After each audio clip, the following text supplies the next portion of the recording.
नमस्कार। Indian share market में आपका बहुत ज़्यादा स्वागत है। तो आज के दिन में इंडियन मार्केट में बहुत कुछ हुआ है, तो सारा डिटेल में हम डिस्कस करने वाले हैं। सबसे पहले आज का इंडियन मार्केट का क्या परफॉर्मेंस था, उसको हम चेक कर लेते हैं। सबसे पहला निफ्टी 50 365 पॉइंट आज के दिन डाउन है। बीएसई सेंसेक्स लगभग 1236 पॉइंट डाउन है। निफ्टी बैंक लगभग 811 पॉइंट डाउन है। आज का परफॉर्मेंस लिटरली बहुत डाउन है। थोड़ा सा बिटकॉइन का भी प्राइस हम चेक कर सकते हैं। 61,268 रुपीज़ के आसपास में आ चुका है और आज के दिन में 1.12% का जंप है। आने वाले दिन में कुछ आईपीओस आने वाले हैं, तो उनका हम नाम चेक कर लेते हैं। सबसे पहले है Reliance Jio, Flipkart, Zepto, SBI mutual fund, OYO, boAt, NSC और फ़ोन पे। तो ये आईपीओ से कुछ ही दिनों में इंडियन मार्केट में आने वाला है। अगला इंपॉर्टेंट न्यूज़ है, इंडिया का जो स्टील कंजम्पशन वो ऑलमोस्ट डबल हो चुका है, 152 MT। और ये इन्फॉर्मेशन आया है secretary of the ministry of steel. अगला इंपॉर्टेंट न्यूज़ है टाटा इन्वेस्टमेंट कॉर्पोरेशन की तरफ से आज के दिन में लगभग 13% जंप किया। इसके पीछे एक ही रीजन है, एन चंद्रशेखरन, उनको थर्ड टर्म के लिए सेलेक्ट कर दिया गया टाटा सन की तरफ से। अगला इंपॉर्टेंट न्यूज़ है, रीमा एच कुंदनानी ज्वाइन करने वाले हैं रिलायंस इंडस्ट्री को। प्रीवियसली ये ब्रुकफील्ड प्रॉपर्टीज़ को अपना सर्विस दे चुके हैं। अगला इंपॉर्टेंट न्यूज़ है, एआई समिट जो होने वाला है उसमें अश्विनी वैष्णव जी ने ये बताया कि $200 बिलियन इन्वेस्ट होने वाला है एआई में, वो भी इंडिया पे।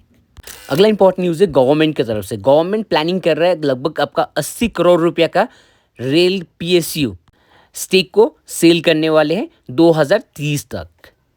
अगला इंपॉर्टेंट न्यूज़ है इन्फो एज की तरफ से, इन्फो एज लगभग आपका 30 करोड़ रुपया इन्वेस्ट करने वाली है स्टार्टअप इन्वेस्टमेंट होल्डिंग में।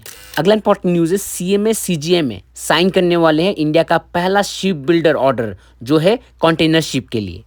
अगला इंपॉर्टेंट न्यूज़ है इंडियन रेलवे की तरफ से, इंडियन रेलवे प्लान कर रहे हैं लगभग आपका 30 बिलियन रेवेन्यू वो जनरेट कर सकते हैं गति शक्ति टर्मिनल से, बहुत ही पॉजिटिव। अगला इंपॉर्टेंट न्यूज़ है तमिलनाडु ने साइन कर लिया है 5,980 करोड़ का एमओयू, जिसमें 8,400 जॉब्स भी क्रिएट होगा सेमीकंडक्टर सेक्टर एंड एरोस्पेस।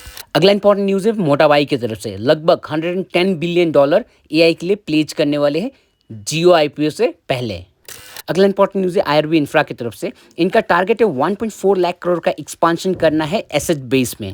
एक बहुत ही पॉजिटिव न्यूज़ आया हुआ है, एंटोनी गुटेरेस, ये यूएन का चीफ है, ये कहते हैं कि इंडिया का परमानेंट कंट्रीब्यूशन है जो वर्ल्ड कम्युनिटी के लिए वो बहुत इंपॉर्टेंट एंड एसेंशियल है दुनिया के लिए। बहुत ही पॉजिटिव न्यूज़ ओवरऑल बोल सकते हैं आप इसको। अगला इंपॉर्टेंट न्यूज़ है भारत फोर्ज और वीवीडीएन के बीच में एक एमओयू साइन हुआ है जिसमें कोलैबोरेशन होगा ऑटोमोटिव एंड डिफेंस सेक्टर। बहुत ही पॉजिटिव न्यूज़ है भारत फोर्ज के लिए। अगला इंपॉर्टेंट न्यूज़ है ग्रीन हाइड्रोजन को लेकर, कुछ दिन पहले टेंडर निकला था, उसमें रिकॉर्ड किया गया था, लोएस्ट एवर प्राइस बीट लगाया गया है टेंडर में। अगला इंपॉर्टेंट न्यूज़ है इंजीनियरिंग एक्सपोर्ट्स का, लगभग 120 बिलियन का एक्सपोर्ट कर लिया ऑलरेडी 2026 तक, और ये इन्फॉर्मेशन आया है ईईपीसी चेयरमैन की तरफ से। अगला इंपॉर्टेंट न्यूज़ है पावर मैश के लिए, आज के दिन में लगभग 5% जंप किया था। इसके पीछे एक ही रीज़न है, लगभग 1000 करोड़ का ऑर्डर आया है अदानी पावर से।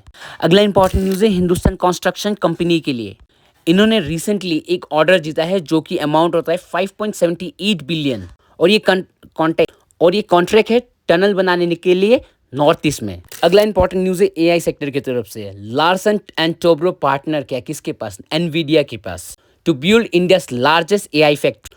ओवरऑल बहुत ही पॉजिटिव न्यूज़ है, आप यहाँ पे देख सकते हो। जो एआई के लिए फैक्ट्री बनाने के लिए रॉ मटेरियल यूज़ होने पड़ेगा, बहुत सारे कंपनीज है जो इस सेक्टर में काम करता है उनको भी मिलेगा रॉ मटेरियल, आयरन, सभी को काम मिलना शुरू होगा आप यहाँ पे।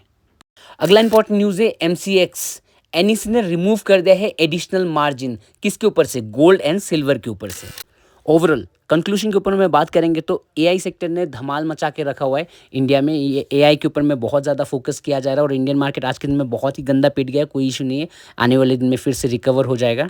ओवरऑल इंडिया के लिए बहुत ही पॉजिटिव न्यूज़ लगातार आ रहा है, कंपनीज़ के लिए बहुत सारा अपॉर्चुनिटीज़ जॉब के लिए भी आ रहा है। आशा करते हैं इस टाइप से पॉजिटिव न्यूज़ लगातार आते रहे इंडिया के लिए। Thank you so much for watching. ये वीडियो एक एजुकेशनल पर्पस है, बाय सेल का कोई रिकमेंडेशन नहीं है। Thank you so much.